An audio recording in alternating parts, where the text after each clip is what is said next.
How do the Seattle Seahawks look with their salary cap going into the 2024 season?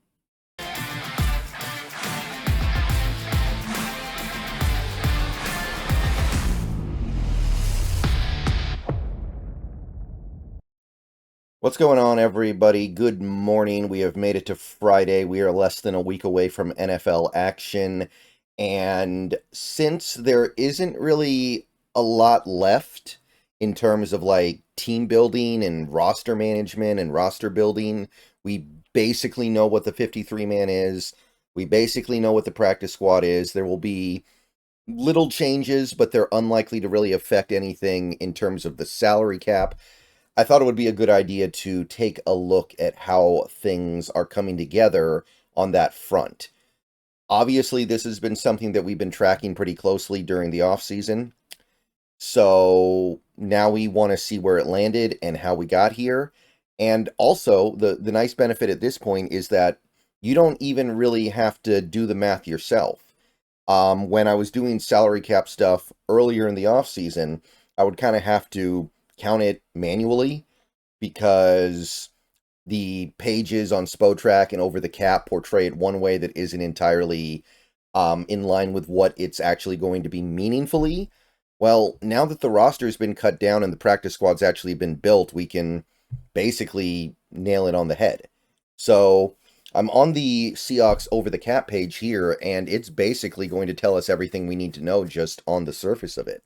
So one reason why you do this is just kind of to see where things lay overall, just to kind of see how everything came together. But there is a practical reason why you might want to look at this. You want to know how much cap space the team is going to have when the season starts.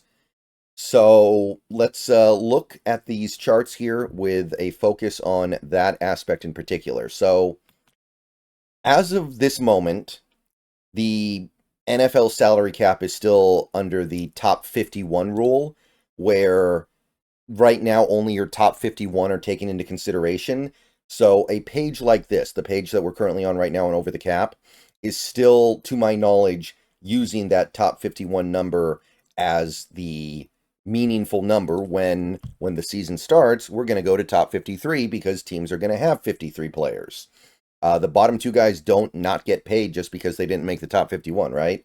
That's just a little bit of that's just a little wrinkle in the NFL rulebook that makes things a little bit easier for teams to get put together in the offseason, but you still got to put it together right when the season actually starts. So if that is the case, let's take a look at what we have here.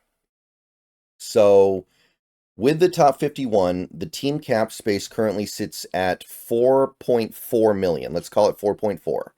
Technically, it's $4,388,300, but let's say it's $4.4 million. And that is the top 51, presumably. So that means you have to scroll down to the bottom here. You can see the top 51 cutoff is right above the bottom two, D. Williams and Jalen Sundle. So those two guys combined for just about 1.6 million against the cap, because it's $803,333, $795,000. So you add those two numbers together, you get to about 1.6. So 4.4 minus 1.6 is 2.8, right? $2.8 million in cap space. Now, that's just a part of the picture.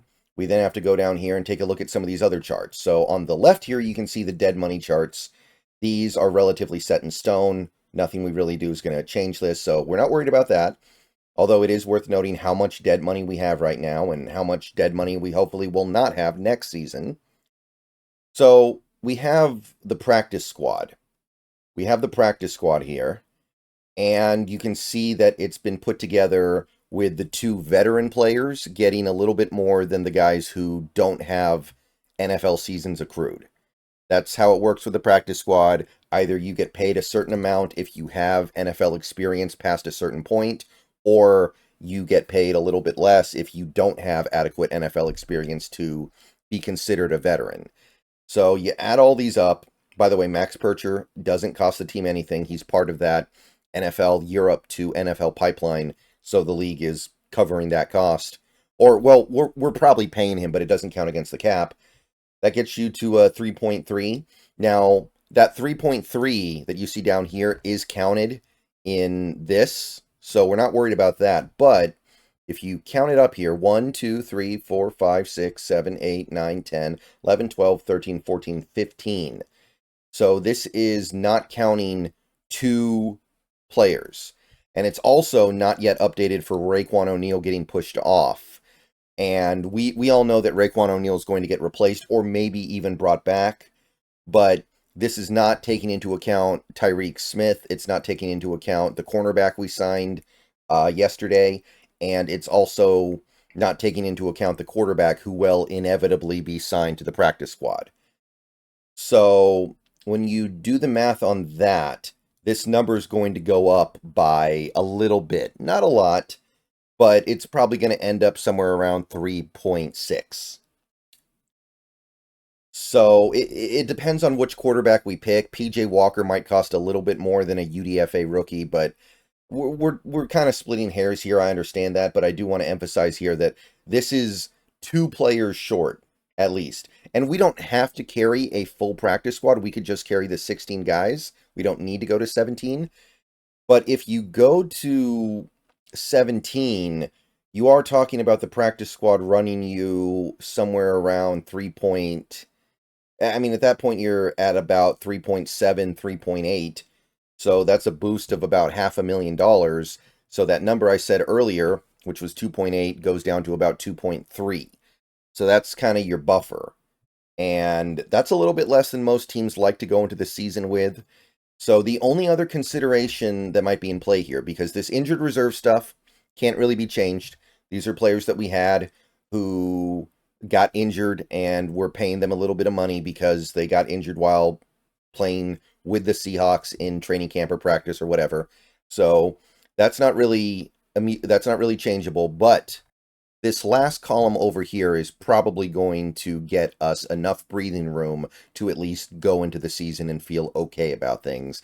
It's this final physically unable to perform column. You can see 3 players here. And these 3 players, Abe Lucas, Cam Young, and Jarek Reed, are not listed in this 53-player table because they're not currently active.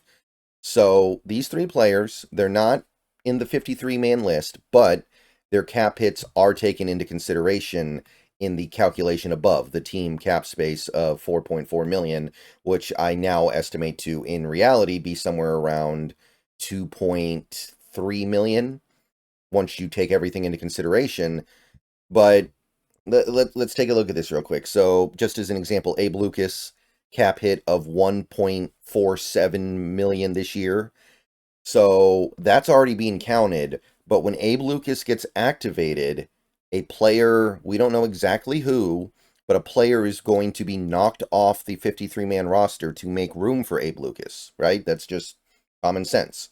If we already have 53 and you can only have 53, Abe Lucas getting activated means somebody else goes. Maybe it'll be someone like a Jalen Sundle. Maybe it'll be someone like a Mike Jarrell. Maybe it'll be Stone Forsythe.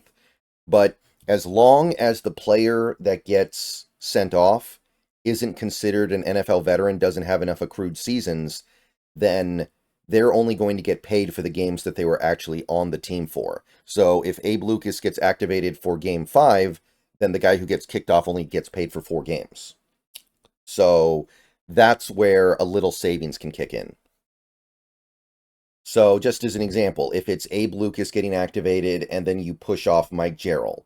Mike Jarrell's cap hit this year is $835,000. You would obviously hope you could get him on the practice squad if you pushed him off because we like him. But if it is him, he would get for a quarter of the season or this 4 games, $200,000, and you're saving a little over $600,000. So that would boost up your savings a little bit. That would get you to a point where you're like, okay, now we have about 3 million in effective cap space. If it's somebody like Jalen Sundle, you can see that he's on 795,000. So his pay for 4 games out of a 17-game season would be what? A little less than $200,000. So even if you're only saving like $500,000 when you push a guy like that off the roster after 4 games, it adds up. It's meaningful. It's important. So Abe Lucas gets added to the active roster at some point. That probably saves you somewhere around 500,000. Let's just call it 500,000. You're at 2.8. Cam Young gets added to the active roster at some point, pushes somebody else out. You're probably going to end up saving around 500,000 again. And Jarek Reed, same thing. If he gets activated this year, which, by the way, no guarantee on that. Reed might just miss the whole season. Cam Young, I guess, could as well. We haven't heard about him in so long. I don't even know what to think.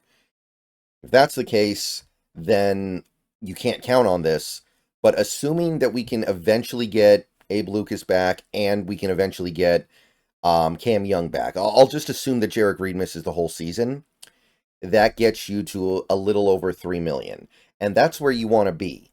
You want to go into the season with about 3 million in cap space. So that way, when somebody gets hurt, when you have injuries, when things happen to where you just need to bring in additional depth, you can afford to do it without doing anything else.